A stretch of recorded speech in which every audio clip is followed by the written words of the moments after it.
really excited about the tip-off. I think Shaka was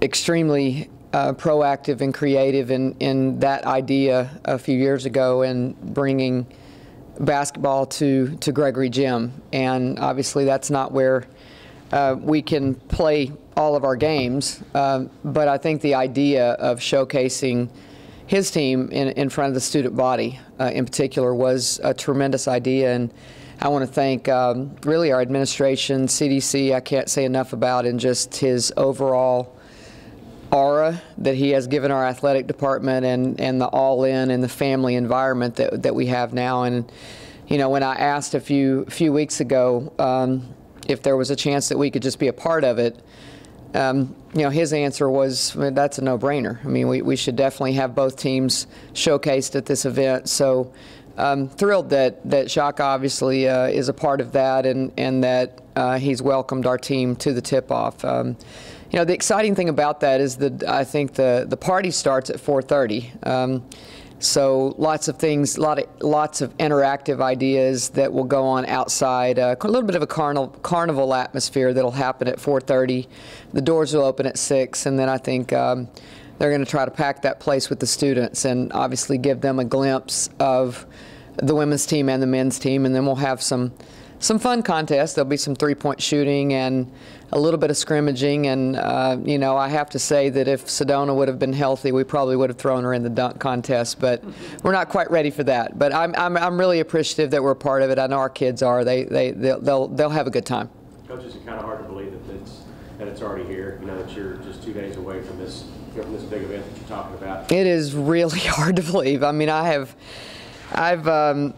been. This is probably one of the fastest falls I think we've been through. It seems like it's crept up on us a little bit, even though it's crazy. It's crazy to say that. Today is October 15th. And the whole time I've been coaching basketball, that was the day. You know, that was the day that everybody marked on their calendars. That was the first practice day, and we've been in practice for 2 weeks now. So I think it's interesting to me that we've gotten so proactive about practice. You know, obviously the NCAA has changed our rules, but we scrimmage this weekend. We go on the road and have a close scrimmage. So Wednesday will be good for our kids to get, even though it's a small segment, it is under the lights and it is in front of people. But yeah, I mean, we're getting a significant test in a few days. These kind of events, what does it do to help endear this student body to this team and vice versa? I think it's huge. I think that the missing piece for our program in particular, and I'm sure that Shaka would say the same thing, just on a daily basis when we go into the Irwin Center and we turn the lights on and get ready for a game, the significant difference and the strides that we need to make are with our student body. We need to create an atmosphere that they want to walk over to the Irwin Center and that it's an event. And it's a happening event. I think both teams are going to be extremely competitive. I'm sure I'm not speaking for Shaka, but I've seen them practice. They're pretty good, and I think our team is going to be really good. So that's sort of the missing piece, is how can we get the students over there and it become an atmosphere that everyone hates to go in. Obviously Tom has created that, and Chris Del Conte has helped with that, and I think that the difference in DKR is pretty phenomenal, and we want to make that over at the Irwin Center also. Karen, on the format real quick, do you envision like both squads jumbled together for a scrimmage? Oh, no, we're not going to try to get into that. I think, honestly, I'm just from the few of the pregame meetings that we've had before this, I mean, it's a pretty serious thing for Shaka. I think it's sort of his, and we don't want to get in the way of that because we do have an exhibition game under lights and he does not. Okay. So I think that this is our chance to really just get in front of the students. Our scrimmage is obviously between our teams and his will be between his. And, you know, I'm just not interested in anybody getting hurt, anything like that. We just want to showcase our team in front of the fans and really just engage with the fans more than anything. Right. I think Coleman would struggle with Shook. Maybe. I don't know. He might have something to say about that. Karen, do you think, I know the word that injuries are never a good time, but when you think of what Joyner had and then Sedona, at the beginning of the year, I mean, is this perhaps the best time for anything like that to happen before the season even starts, to have those type of injuries, so to speak? Well, it's never a good time. There's never a good time, and I mean, I've addressed the Sedona situation. I hated that for her because, you know, there is an enormous amount of potential with her, and her recovery's been tremendous. I mean, she's a beacon of light as far as her approach to rehab. And you know, it's funny, Joyner and I were talking the other day, and she said, you know, I've heard there's a study about your mental approach to rehab. And I said, well, I think Sedona is an example of that, because she has such a positive outlook on everything. And I know she's a little bit tired of it right now, but I don't want to ever say there's a good time for injuries. But I mean, obviously, we know we're going to get Joyner back. I mean, there's no question about that. And there is a significant difference in them being in practice every day, being around the team, being in the film sessions, being, for her, significantly enough. She went through summer basketball with us and fall training, so it's a little different. I mean, both of them watch every day, and they get a chance to observe what we're doing, so the learning curve, as opposed to what Joyner went through last year, is a little bit different, a lot different. But it is an easy sell, though, with Sedona, in that, you know, she still has 4 years. She hasn't missed anything, although I'm sure she was chomping at the bit to get started. Without saying anything that I think would be out of turn, she hasn't been written off for this year. Okay. I think that's a decision that is ongoing. I don't think that, I'm not getting ahead of myself whatsoever. I think we all understand that we will never bring anybody back in a situation where they're not ready, including Joyner. But as I said, her recovery has been somewhat, I don't want to say miraculous, but it's been very encouraging. So at some point, both of those young ladies will make decisions based on what is best for them, not what's best for our team. But I am encouraged. As far as Joyner's situation, is there any timetable at all? Anything new from the other day? No. No. How tough is this going to be for her to, you know, kind of have to, you know, miss what looks like it's going to be part of another season, and just, you know, we'll try to bounce back from that?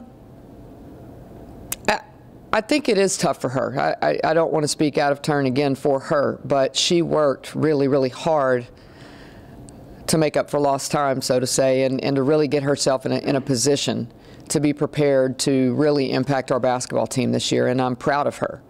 I'm proud of her mental growth, her emotional growth, her maturity is much better, and she has gotten stronger and shooting the ball much better. There's one good thing about it. I told her with a little bit of whatever that wrap is on her foot, she can still form shoot. So we might beat that dead horse for a little bit, but you know, I'm disappointed for her because of the work that she's put in.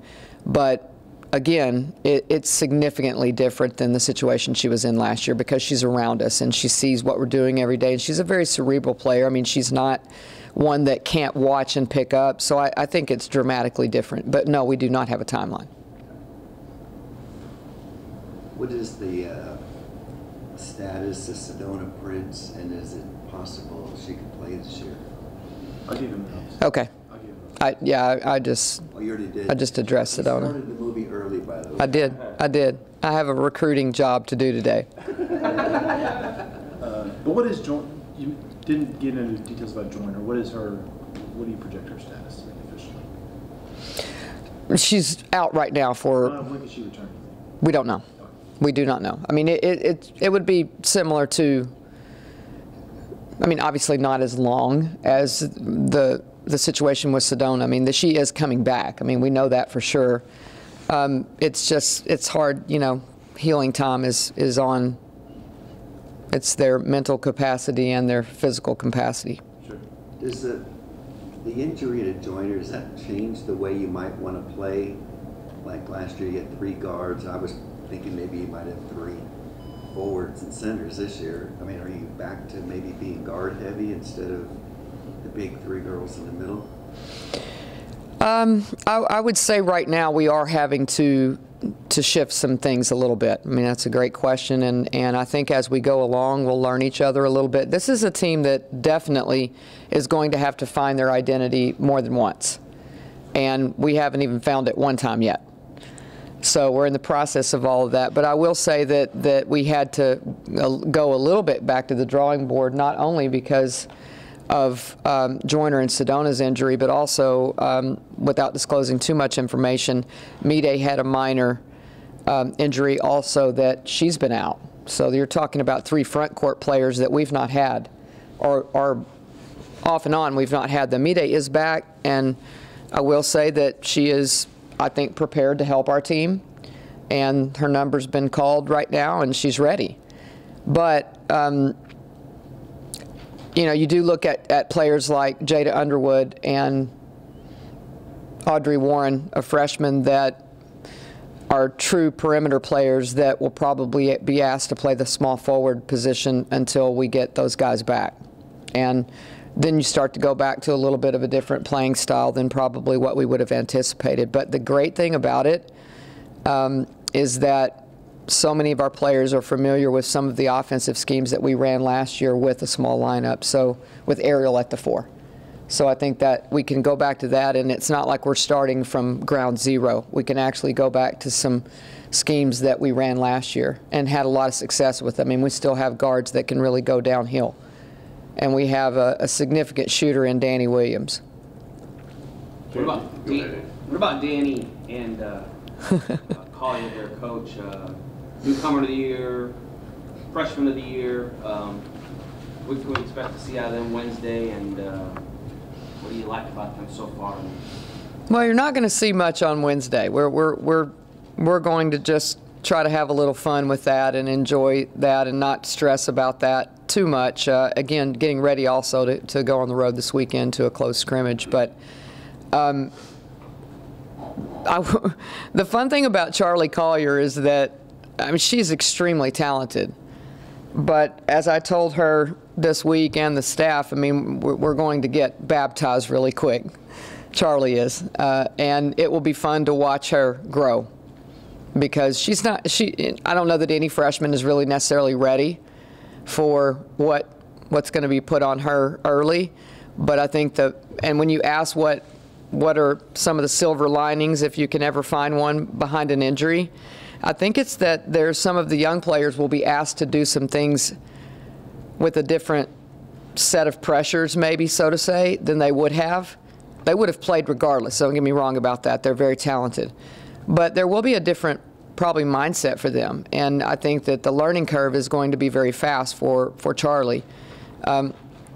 For Danny, it's interesting because, I mean, she's a 3-year starter that played significant minutes for Texas A&M last year, and I think it's still a transition.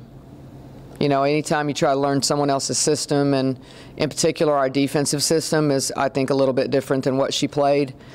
There's a learning curve with that. Thank goodness she came this summer. And thank goodness, you know, our academic staff was able to, you know, to get everything processed where she could get admitted, and she did all the work that she had to do upon graduation in May. But the undeniable thing about Danny Williams is that she can shoot.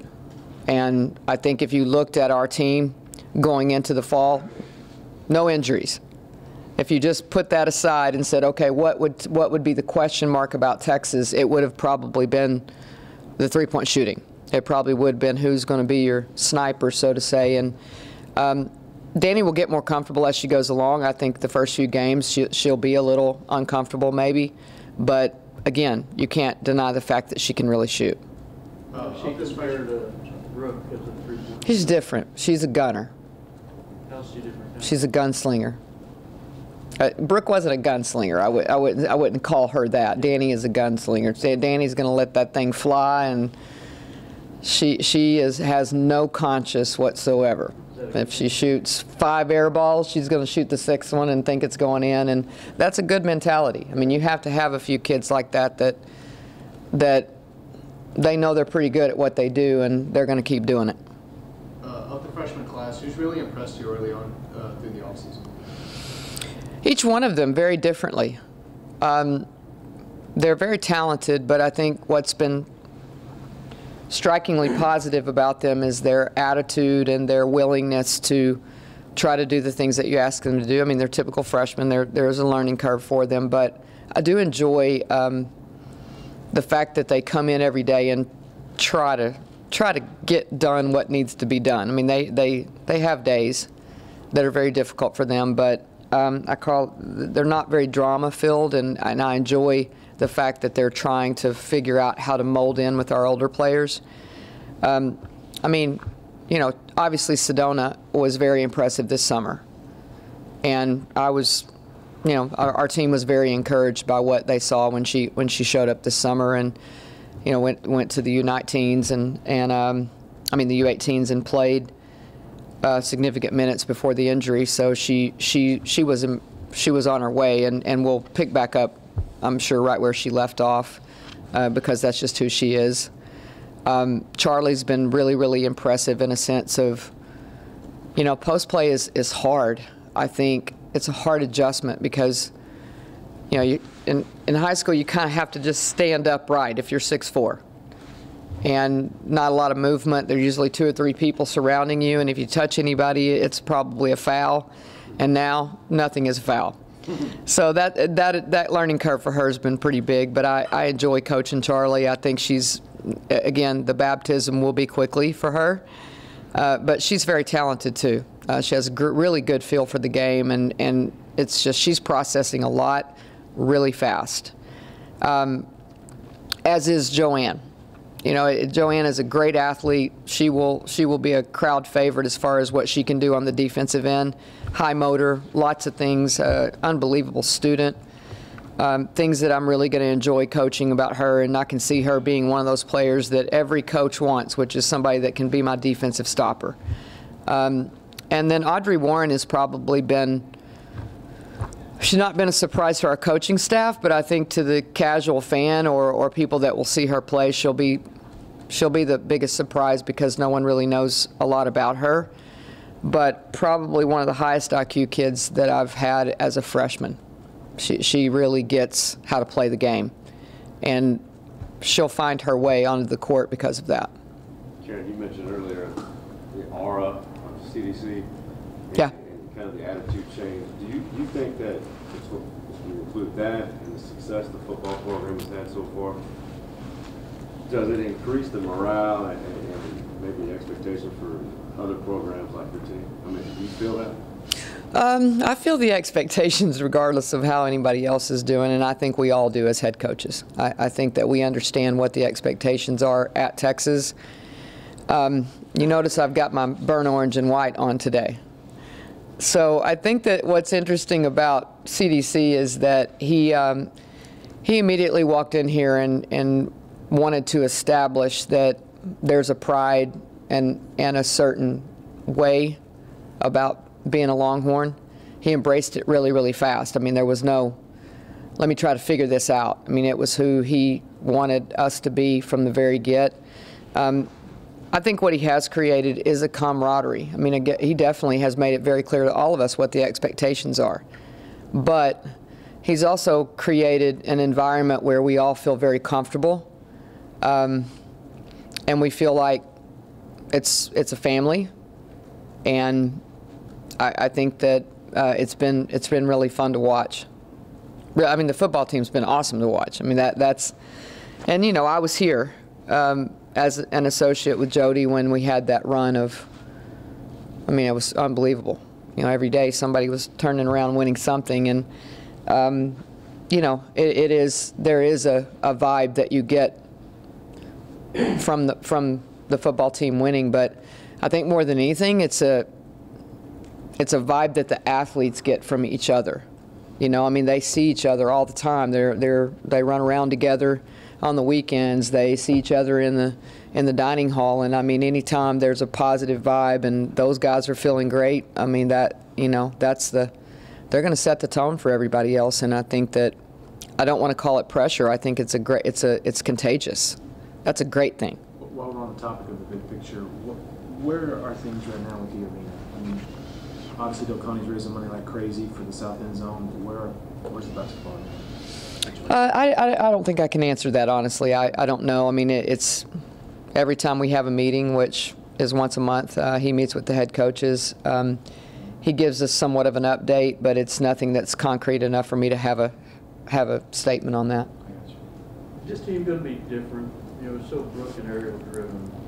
Now you got Charlie and when Sedona gets back. It's the makeup and what it does well is drastically different. I think the finished product of this team will be different because obviously we have some significant injuries right now that will change our playing style a little bit back to where we were, just because we're going to have to go small for a little bit and we're going to have to figure out some ways to scramble defensively and scramble some for our rebounds. And you're talking about two really significant rebounders, and you all know I like to rebound, so I'm losing sleep over rebounding right now.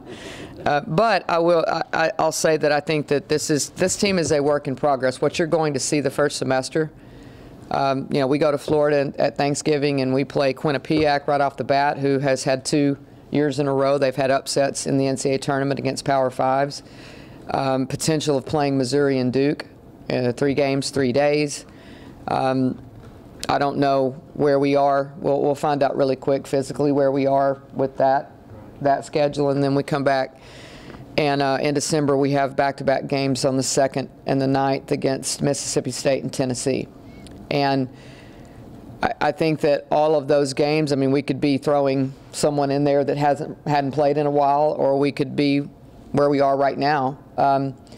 But that product is not the finished product, and that's what's exciting to me. I mean, you know, like I said, Charlie Collier will get a baptism against all of those teams first semester, but the fantastic thing about that is when she gets to conference play, it won't be so shocking. She's going to play so many significant minutes. And again, she would have played anyway. I don't want to try to say that any of these freshmen wouldn't have, but you've got a Jada Underwood now that's going to play at the small forward position. So that's going to be a little uncomfortable for she and Audrey when they worked all summer long at a certain particular position. But as I told them, I'm sorry that I don't remember the name of this guy, but it was the guy on the baseball team that spoke to our entire staff. CDC has an all-staff meeting once a month, which I really enjoy. And he brings a student athlete, Destiny Littleton, who is another player very improved for me, spoke on behalf of the female student athletes. And then there was a baseball player. Sean, forgive me if you might can help me. And he talked about, he's from junior college. And he talked about how many positions he played for our baseball team last year. I think he played shortstop. I think he played first base. I think he played second. I think he played left field. Yeah. So interesting thing about that is he was not interested in anything but helping Texas baseball win. So we've got to have that mentality. And we'll get better. We'll get better. We'll learn from it. We'll grow. And this is going to be a fun team to watch. And sometimes, I mean, honestly, y'all have watched our team. Sometimes we've gotten out of the gates pretty quick, and then, you know, that we may have been who we were from the start. And what you'll see early with us is not really probably going to be who we are. Over the past couple of years, Suge Sutton's been playing behind Brooke. Now that, you know, Brooke's gone, is this going to be Suge's year to really step up and be the leader of this team? Absolutely. She is the leader of this team. I think that she, Joyner and Jada, the junior class has really elevated themselves as far as leadership. I would definitely include Joyner has sort of taken some reins also. Jada has sort of, I think, become the team mom. And they've got very good leadership qualities, and they have established themselves as really the leaders of our team. I don't want to skip the seniors. Jatari White's having a good fall, and I expect her to have a great year. We haven't even talked about her, and she's our best post player, and she has been. What is the role of the team mom? What is the role of the team mom? Well, you try to make sure everybody's organized, and you know, somebody's got to make sure the freshmen don't fall to pieces some days because they feel like it. And I think she's done a great job of sort of wrapping her arms around those guys, and you know, again, not just our freshmen. I mean, you never want to forget the sophomores. Chastity Patterson and Destiny Littleton will play quite a bit for us this year, and they've really grown up. I mean, they've matured. They're in better shape. They're physically and mentally better, and they're both going to play significant minutes also. So Jada kind of helps everybody make sure they're all right.